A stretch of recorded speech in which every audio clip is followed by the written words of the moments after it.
سورہ طٰہٰ کی آیت نمبر 9 سے لے کے آیت نمبر 16 تک اللہ تعالیٰ نے تلاوت کی توفیق عطا فرمائی۔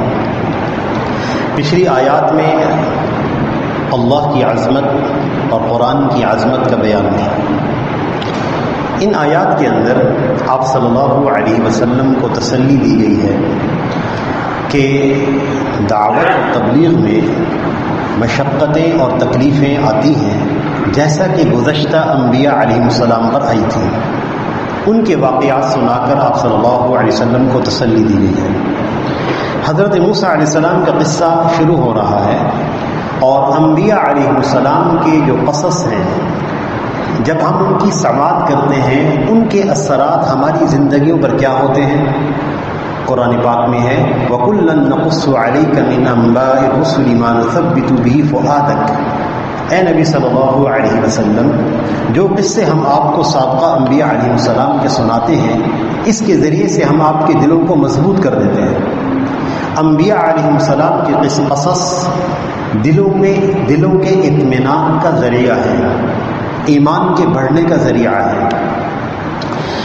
وَهَلْ أَتَاكَ حَدِيثُ مُوسَىٰ، اے نبی صلی اللہ علیہ وسلم، کیا آپ کو حضرت موسیٰ علیہ السلام کے قصے کی خبر ہے؟ حضرت موسیٰ علیہ السلام جب مدین تشریف لے گئے تھے، فرعونیوں کی فوج سے ڈر کر نکل گئے مصر سے اور مدین تشریف لے گئے۔ مدین میں حضرت شعیب علیہ السلام کے گھر ٹھہرے، معروف قصہ ہے۔ حضرت شعیب علیہ السلام نے 8 سال یا 10 سال ان کو اپنی خدمت میں رکھا، اور پھر اپنی بیٹی کا نکاح ان سے کیا۔ نکاح کے بعد حضرت موسیٰ علیہ السلام کے دل میں اپنی والدہ، اپنی ہمشیرہ کی ملاقات کی طلب پیدا ہوئی۔ انہوں نے شعیب علیہ السلام سے اجازت چاہی کہ میں اپنی ہمشیر اور والدہ سے ملاقات کر کے آؤں، اور فرعونیوں کا خوف بھی دل سے نکل چکا تھا کہ واقعہ اس کو بہت عرصہ گزر چکا تھا کہ وہ بھول بھال گئے ہوں گے۔ تو حضرت موسیٰ علیہ السلام نے اپنی اہلیہ کو لے کر سفر شروع کیا، اور بھی کچھ لوگ ساتھ تھے۔ ان کی اہلیہ قریب الولادت تھی۔ جب یہ سفر کرتے ہوئے نکلے تو راستہ بھٹک گئے، ان کے رفقا ان سے جدا ہو گئے، اور یہ کوہ طور کی مغربی جانب آن پہنچے۔ رات اندھیری تھی، سخت سردی تھی، ان کی اہلیہ کو درد ذہ شروع ہو گیا۔ تو انہوں نے اپنی اہلیہ کو بٹھایا، اور چکماق پتھر ہوتے ہیں جن سے آگ رگڑ کے آپس میں آگ نکالی جاتی تھی، ان پتھروں کو آپس میں رگڑا تو اس سے آگ نہ نکلی، چنگاریاں نہ نکلی۔ تو حضرت موسیٰ علیہ السلام کو دور طور پہاڑ پہ آگ جلتی ہوئی دکھائی دی۔ تو انہوں نے اپنی اہلیہ سے یوں کہا اذ رأى نارا، جب انہوں نے آگ کو دیکھا، فقال لأهلهم امكثوا، تو انہوں نے اپنی گھر والی سے کہا امكثوا، آپ یہاں ٹھہری رہے، میں آگ لینے جا رہا ہوں، میرے پیچھے مت آئیے گا، یہی رکیے۔ انی آنست نارا، میں نے آگ کو دیکھا ہے، لعلی آتیکم منہا بقبس، شاید میں اس میں سے تمہارے لیے لے کر آؤں ایک شعلہ، ایک یاس، کوئی لکڑی سلگا کے لے آؤں، او اجد علی النار ہدا، یا آگ پر کسی پتہ بتانے والے کو پالوں۔ آگ جل رہی ہے، یقیناً اس کے پاس کچھ لوگ ہوں گے، میں ان سے پوچھ لوں گا کہ راستہ مصر کی طرف کون سا راستہ ہے جو جاتا ہے۔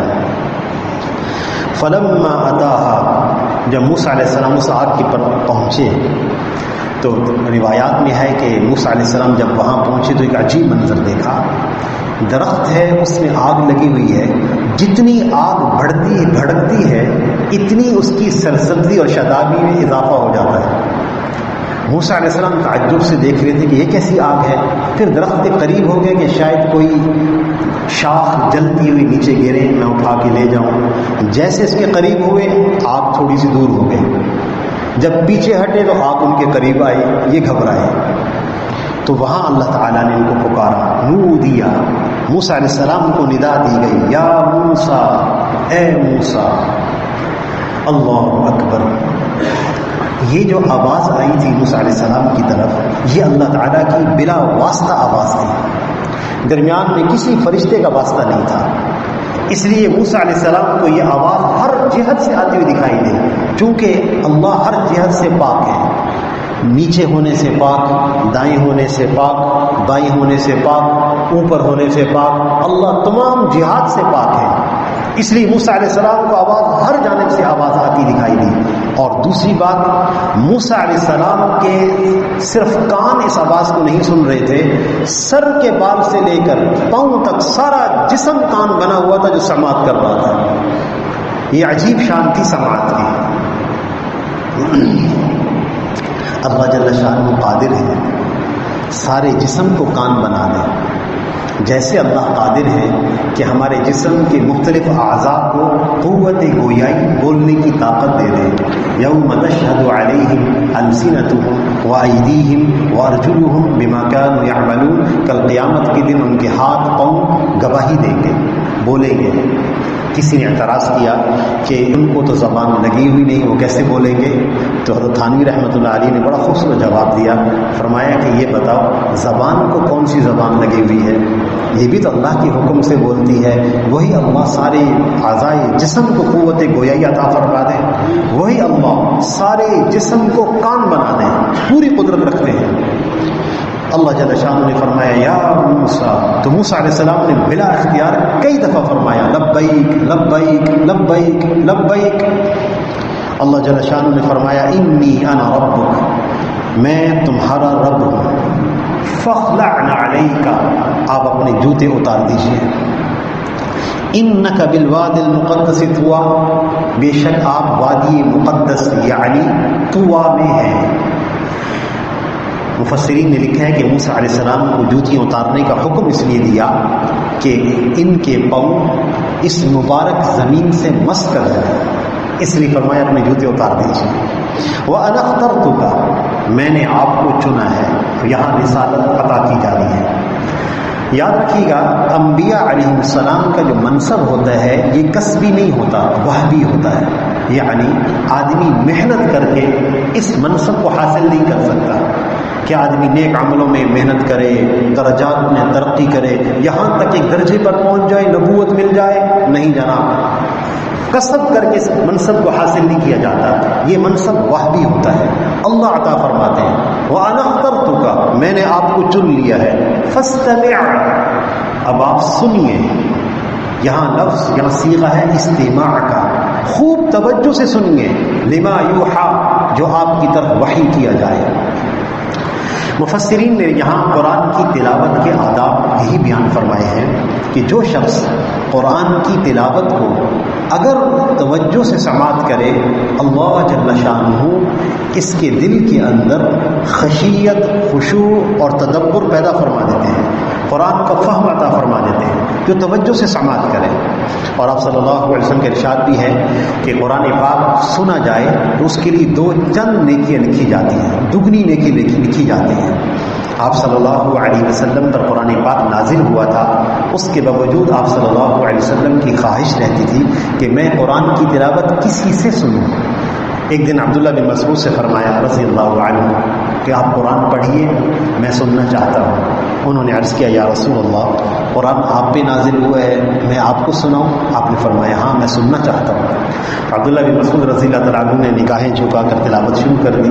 جب اس آیت پہ پہنچے فَكَيْفَ إِذَا جِئْنَا مِنْ كُلِّ أُمَّةٍ بِشَهِيدٍ وَجِئْنَا بِكَ عَلَى هَؤُلَاءِ شَهِيدًا، آپ نے فرمایا حسبک، بس کرے۔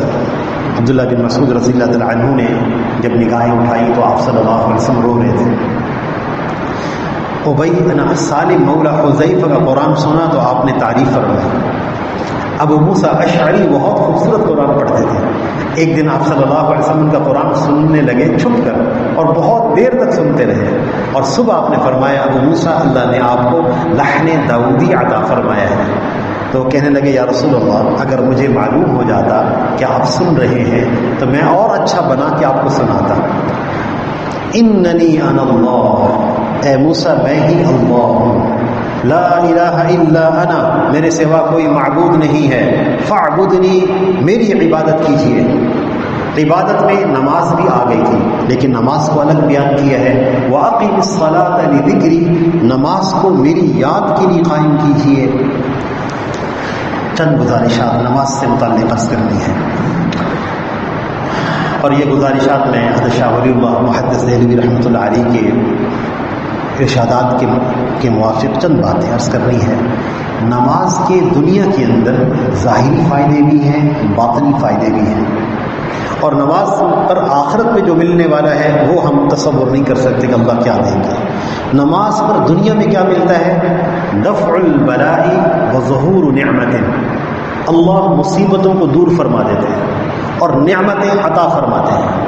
یہ نماز کا اثر ہے دنیا میں، مصیبتیں دور ہوں گی، پریشانیوں کا ازالہ ہو جائے گا۔ دلیل یا ایھا الذین آمنوا استعینوا بالصبر والصلاۃ، اے ایمان والو نماز اور صبر کے ذریعے سے اپنے کاموں پر اللہ سے مدد لو۔ اور نبی صلی اللہ علیہ وسلم کا یہ ارشاد اذا حزبہ امر صلی، جب آپ صلی اللہ علیہ وسلم کو کوئی مشکل امر پیش آتا آپ فوراً نماز کی طرف متوجہ ہو جاتے ہیں۔ نماز کے باطنی انعامات کیا ہیں؟ اللہ کا انسان محبوب بن جاتا ہے اور اللہ کی رحمت بندے کی طرف متوجہ ہو جاتی ہے، بندہ اللہ کا محبوب بن جاتا ہے۔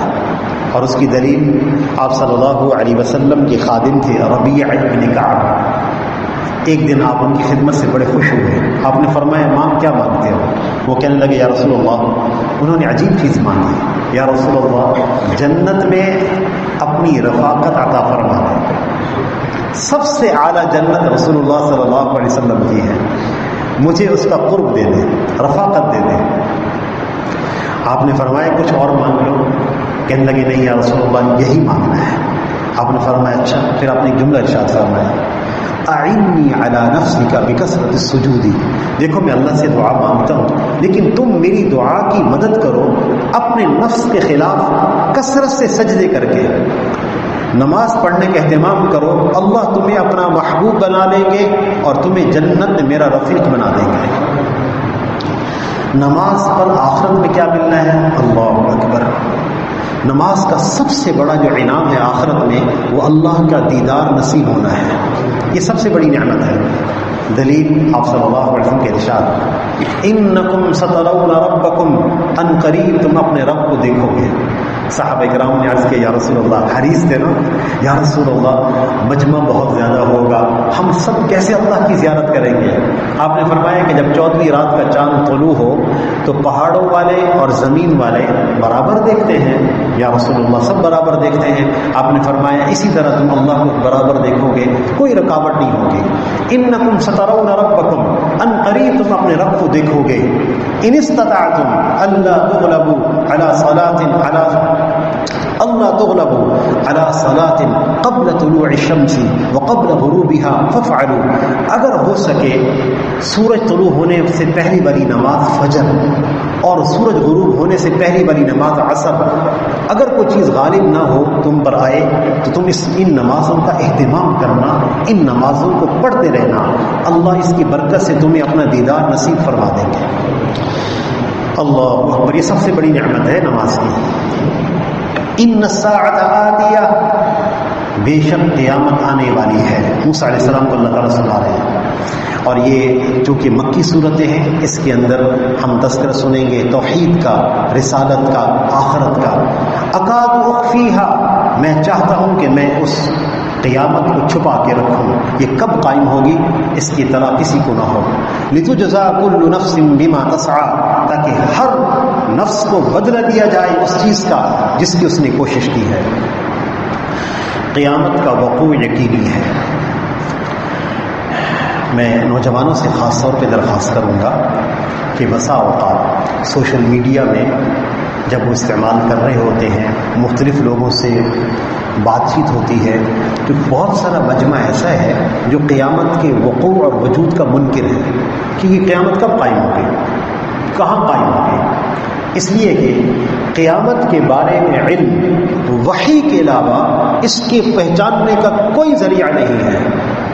قیامت کیسی ہوگی، کیسے سور پھونکا جائے گا، کیسے اس زمین کو ختم کر دیا جائے گا، کس طرح سب میدان حشر میں جمع ہو جائیں گے، ریزہ ریزہ ہو گئے، ہڈیاں مٹی میں مل گئی، وہ کیسے دوبارہ زندہ ہوں گی، اس کے بارے میں دنیا کے تمام علوم خاموش ہیں۔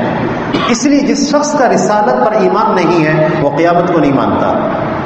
قیامت کے وقوع کا علم صرف وحی سے ہے اور کوئی راستہ نہیں ہے۔ اگلی بات، یاد رکھیے گا قیامت کا وقوع ہونا یقینی ہے، عقلی طور پہ بھی، اس لیے کہ دنیا میں کچھ لوگ ایسے ہیں جو اللہ کی نافرمانی سے زندگی گزارتے ہیں، حرام کماتے ہیں، مزے کرتے رہتے ہیں ظاہری طور پر موت تک، اور ان پر کوئی عذاب نہیں آیا۔ دوسری طرف کچھ لوگ متقی ہیں، ڈر اللہ سے ڈرنے والے، حلال کمانے والے، پستے پستے زندگی گزار گئے، موت تک کوئی فیصلہ نہیں آیا۔ ضروری ہے کہ ایک عالم ایسا ہو جس میں تیرا رب ان دونوں کے درمیان تقسیم کرے۔ ام حسب الذین اجترحوا السیئات یا نجعلہم، کیا تمہارا گمان یہ ہے جنہوں نے پیٹ بھر کر بدکاریاں کی ہیں ہم ان کی مانند کر دیں جو ایمان لائے ہیں اور نیک اعمال کیے؟ سواء محیاہم ومماتہم، کیا ان کا جینا مرنا برابر ہوگا؟ ساء ما یحکمون، برا فیصلہ تم کرتے ہو۔ اس لیے قیامت کا وقوع یقینی ہے، اور قیامت کا استحضار ایسی نعمت ہے جس کو اللہ نصیب فرما دے۔ گناہوں سے روکنے والی، نافرمانی سے روکنے والی سب سے بڑی قوت اور محرک قیامت کا استحضار ہے، آخرت کا استحضار ہے۔ ایک رب ہے جو میرا حساب لے گا، جس کے سامنے میں نے کھڑا ہونا ہے۔ جس شخص کو اللہ نے اس کا استحضار دے دیا، یہ شخص اللہ کی نافرمانی سے باز آئے گا۔ اللہ تعالی ہمیں قیامت کا یقین عطا فرما دے۔ فلا یصدنک عنہا، آپ کو نہ روکے وہ شخص قیامت سے، اس کی تیاری سے، آخرت کی تیاری سے نہ روکے۔ من لا یؤمن بہا، جو آخرت پر ایمان نہیں رکھتا۔ واتبع ہواہ، اور خواہشات کی پیروی کرتا ہے۔ فتردى، غدی یغدا باب سمیع سے ہے، اس کا معنی ہے ہلاک ہونا۔ فتردى، تو آپ ہلاک ہو جائیں گے۔